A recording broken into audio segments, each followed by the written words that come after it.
Assalamualaikum warahmatullahi wabarakatuh. Hari ini kita akan belajar materi langkah-langkah penelitian geografi. Langkah yang pertama adalah menentukan masalah. Masalah di sini adalah kesenjangan antara rencana dan pelaksanaan. Lalu di sini itu dalam menentukan masalah terdapat 3 kriterianya. Yang pertama itu hubungan antar variabel. Kemudian yang kedua dinyatakan dengan kalimat tanya. Yang ketiga adanya ketersediaan data. Selanjutnya 4 sumber masalah dalam kajian geografi. Yang pertama itu hasil penelitian terdahulu, kepustakaan. Yang ketiga lapangan. Yang keempat ketersediaan data, peta dan grafik. Lalu masalah geografi ini menyangkut 3 persoalan, yaitu yang pertama, apa masalahnya? Nah, di sini itu berkaitan dengan gejala atau fenomena geosfer. Yang kedua itu di mana? Nah, di mana ini berkaitan dengan lokasi dan ruang, yaitu lokasi terjadinya fenomena geosfer tersebut. Lalu yang ketiga, mengapa? Nah, mengapa di sini itu berkaitan dengan relasi, interaksi dan interrelasi gejala dengan gejala-gejala lain, atau bisa juga interaksi antara fenomena geosfer seperti atmosfer atau geosfer, bagaimana interaksinya. Lalu yang kedua, setelah kita menentukan masalah, kita merumuskan masalah. Merumusan masalah itu suatu pertanyaan yang akan dicari jawabannya dan kebenarannya melalui pengumpulan data dan penelitian yang akan dilakukan. Contohnya itu apa faktor yang mempengaruhi terjadinya kebakaran hutan di Indonesia, atau yang kedua bisa juga mengapa masyarakat perkotaan cenderung mengalami perubahan kebudayaan yang cepat. Setelah kita merumuskan masalah, langkah yang ketiga itu adalah judul penelitian. Judul penelitian di sini bentuk permasalahan yang masih bersifat global, sehingga dia masih perlu untuk diperinci. Nah, di dalam judul penelitian ini tergambarkan objek dan subjek yang akan diteliti. Lalu terdapat lokasi, tujuan, dan sasaran yang ingin dicapai. Tapi ada juga beberapa hal yang harus diperhatikan, yaitu judul atau objek yang harus terjangkau oleh peneliti.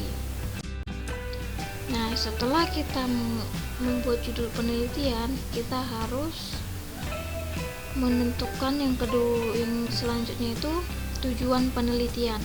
Tujuan penelitian ini berkenaan dengan hal-hal yang diharapkan untuk mencapai pelaksanaan penelitian atau menyajikan hasil yang ingin dicapai setelah penelitian selesai dilakukan.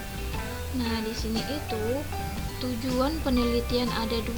Yang pertama, secara khusus dan tujuan umum.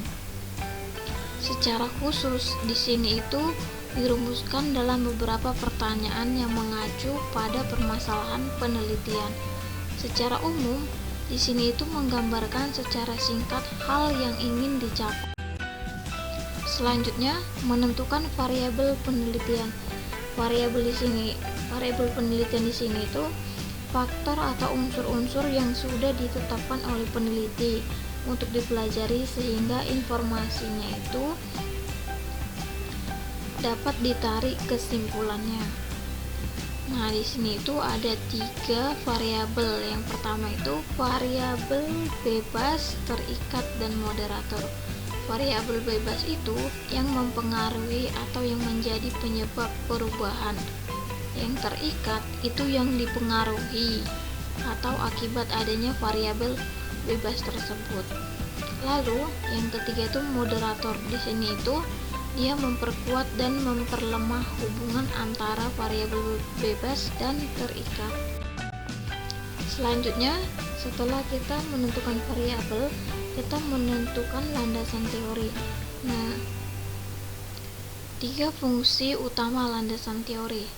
Yang pertama itu menjelaskan meramalkan, lalu pengendalian. Selanjutnya, setelah kita menentukan landasan teori yang berupa penggambaran atau penjelasan unsur-unsur variabel, selanjutnya itu perumusan hipotesis. Nah, di sini itu hipotesis adalah pernyataan atau jawaban sementara. Fungsi hipotesis yang pertama itu saya mengambil dari Ari Donald. Yang pertama, hipotesis memberi penjelasan tentang gejala-gejala. Yang kedua, hipotesis mengemukakan pernyataan hubungan dua konsep yang dapat diuji dalam penelitian. Yang ketiga, hipotesis memberi arah pada penelitian.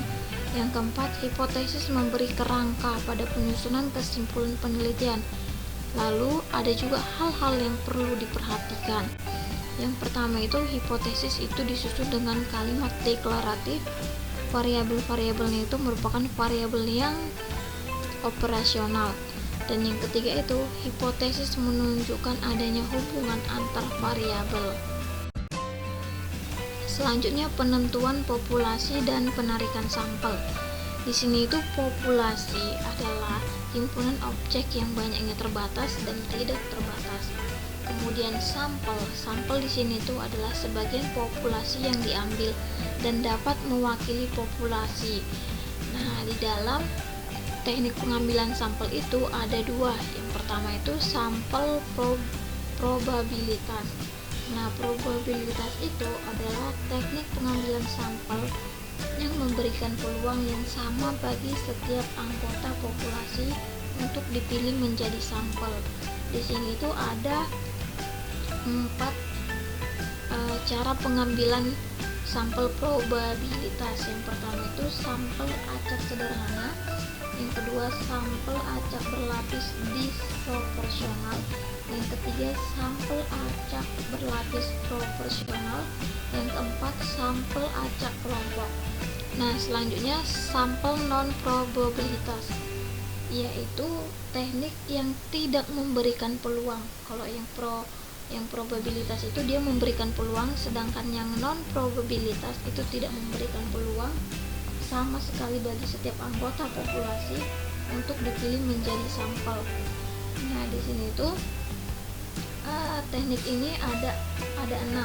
Yang pertama itu sampel sistematis, sampel kuota, sampel sambil lalu, sampel bertujuan, sampel jenuh, dan sampel bola salju. Demikian, terima kasih.